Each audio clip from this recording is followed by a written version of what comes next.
Welcome to my YouTube automotive channel. In today's video I have a 2014 Ford Explorer Limited, and in this video I will be talking about most common problems on these vehicles. Now this video will apply to Ford Explorers made from 2011 all the way up to 2019. There was a facelift in 2016, so models from 2016 to 2019 will be a bit different with some upgrades, but still they share most of the common issues. I own a small used car dealership, and over the years I've sold probably over 50 of these SUVs, and I will mention all the problems I have encountered, but all the problems from my own experience.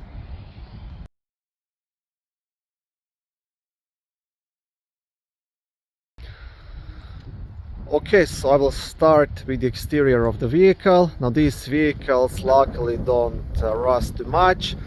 The main problems on the body are usually the front hood lip. So what happens? The paint is gonna start peeling here on the edge of the front hood, all along and all the way up to above the headlights. Now there is an option what you can do. Let's call it a cheap fix if you install a bug deflector, but that will not stop the problem. So the only real fix is to actually take a vehicle to a body shop and redo the whole hood. And this is what had to happen on this specific vehicle that I'm recording this video. So the front hood was really peeling badly on the lip, and I had to redo the front hood. So that was around $500 cost just to do that. So that's something to keep in mind. Now the other problem which often happens is the liftgate likes to rust on the bottom and inside edge as well. Okay, so what will happen here?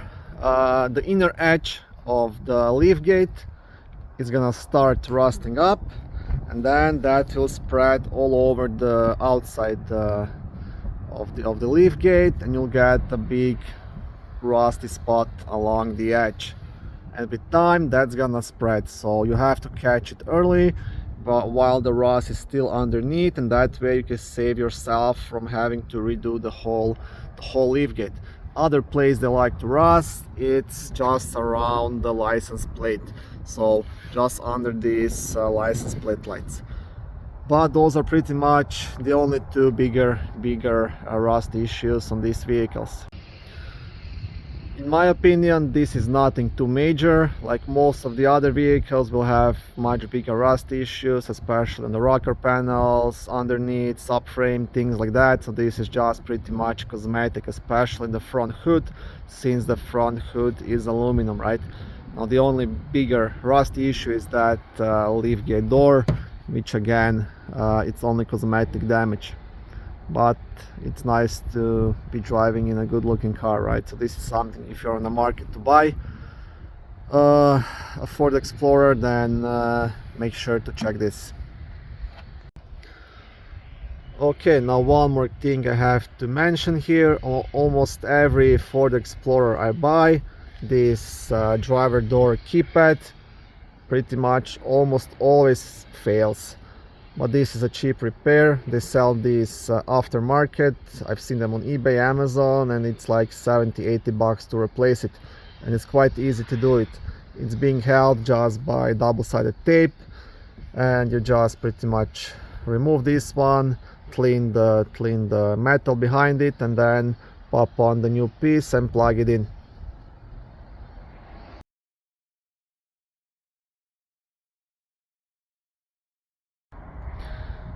Okay, now mechanically these vehicles are a different story.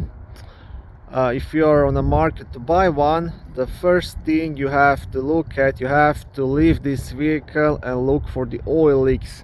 Why I'm saying this? Because Explorers have a problems with the PTOs, so that's power takeoff unit, the transfer case, right? Not only Explorers, this applies to Ford Edge, Ford Taurus, so pretty much any all-wheel drive Ford vehicle. Those PTOs are the factory ones are not equipped with the drain plug, and that means you cannot service them. And what happens after like usually like 80 to 100,000 kilometers, so that's like 50-60,000 miles, those PTUs are beginning to leak through the vent tubes, because what happens, how you drive, and this is, the oil is not changed inside, the oil starts to overheat, and then the oil gets out through the vent tubes, and slowly with time the transfer case, the PTO is gonna fail and it will have to be replaced. The problem is, even if once it starts to leak through the vent tube, even if it's not making any noise, it still have to be replaced. So the only way actually to fix this, if you have this vehicle, you can make a drain tube and do the oil change every like 15-20,000 miles or 30,000 kilometers, right? But most of people don't know that, most of mechanics don't know that, and for that reason those PTUs just fail. Labor wise, it's not too bad to replace the PTU, it's around 6 hours, but you'll have to get a new PTU. It's not worth getting a used one because they all have same problems. I know price at Ford is around $3,000 for it, but if you go aftermarket, they make them aftermarket with the drain tubes and everything, drain plugs, then you can get one for around $1,000. I've seen them on eBay. But again, this is the biggest problem of these Ford SUVs, and I probably replaced over 20 PTUs, because by the time I get this vehicle in my shop, they all pretty much leak oil. So if you're in the market to buy one, just have a shop lift it up, inspect that PTU. If it leaks through the vent tube, then most likely you will have to replace it. You can try changing just the oil in it and making a new drain plug by drilling in it, but still most likely it's failing in the inside, and that's why the oil is overheating and it's popping out. That's something to know.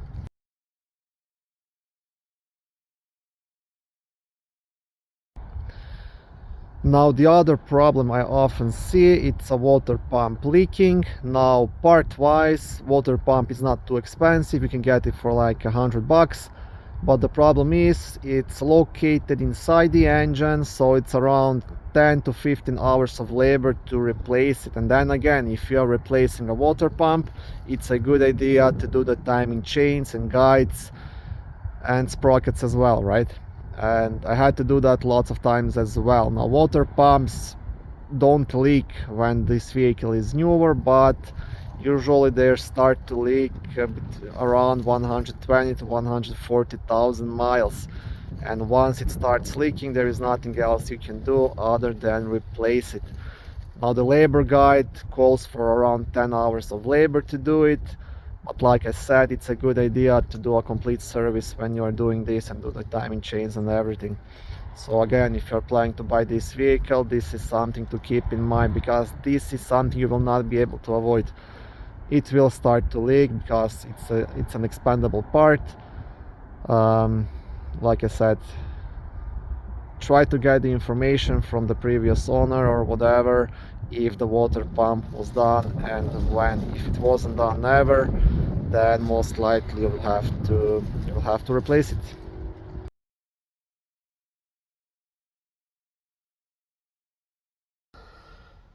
Okay, now those were the two major problems which I mentioned, the PTO, the PTU, and the water pump. Now, other than that, these vehicles don't really have any other major issues. I will still mention a couple of things which I encounter quite often. Now, for example, this is a limited trim of Ford Explorer, and on limited trim it has this Sony it's called FCIM, front control interface module, and this thing always fail pretty much on any Ford Explorer Limited I get. These fails. The problem is, what happens, these commands go pretty much crazy and it's gonna try to reduce the fan speed by itself, and it's causing bunch of Ford sync issues and radio controls and things like that. So the only way to replace this is to get a new one. It's almost impossible to find a used one in a good shape, and this is something you will have to get from a Ford dealer OEM. So it's a small and easy replacement, but the part is expensive. It could cost you up to $1,000 just to replace this. So not the screen, just this Sony piece. If you own like a Ford Explorer XLT, it has a different interface, which is actually much better than this. These ones are the problem.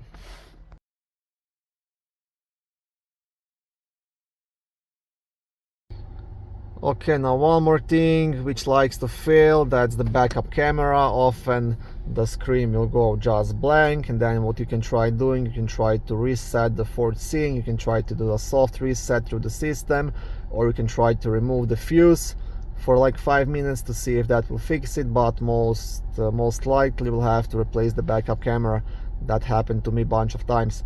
First it starts to flicker and giving you an error message, then all of a sudden one day you'll just get a blank screen and the camera failed. So that's something also to keep in mind. That's not too expensive repair, but again, this is something that happens.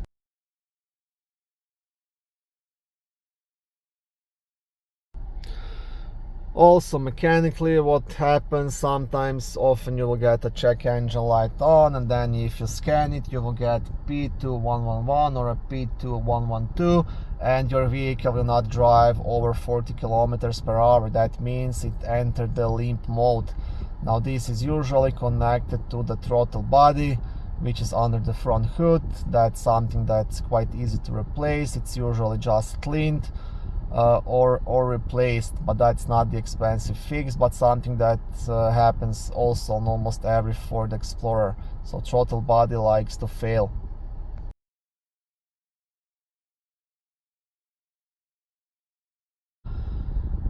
Now, I've also seen lots of people complaining about the airbag light going on and they cannot figure out what's happening. I had that happening only once on one Ford Explorer, so I'm not sure how often is it, but by the online reports it happens quite often. And the problem is not in any of the ABS sensors, but it is in the ABS wiring harness. And that's also quite tricky because the harness itself is not too expensive, but again, labor wise, you have to take a bunch of things apart just to be able to replace that harness. Like I said, I'm not sure how often that happens, but by the reports it happens quite often. So that's also something that could cost you up to $1,000 to fix.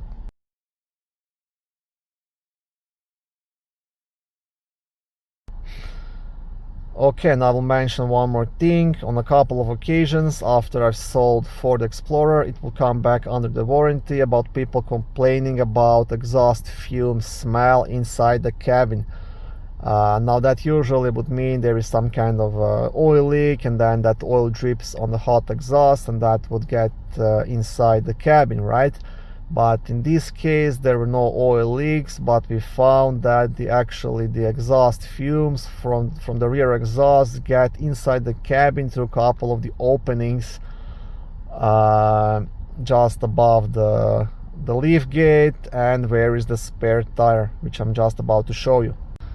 Okay, so what happens sometimes, for some strange reason, the exhaust fumes will get in through these openings here on the side, even through here behind this rubber, or even if this weather strip is not good, then the fumes could get inside the cabin through these openings, and then especially on the rear of the passenger compartment you will smell some exhaust fumes. Now, to prevent that, you have to make sure that the lift gate is sealed all the way around, and these plugs are actually plugged in here, because I've got a couple of Explorers with missing pieces, and then that will cause the problems. Especially the exhaust smell will come out through these vents in the back if it gets in through this opening. So that's also something we've noticed. It's not really a mechanical problem, but just something to keep in mind if you notice that smell.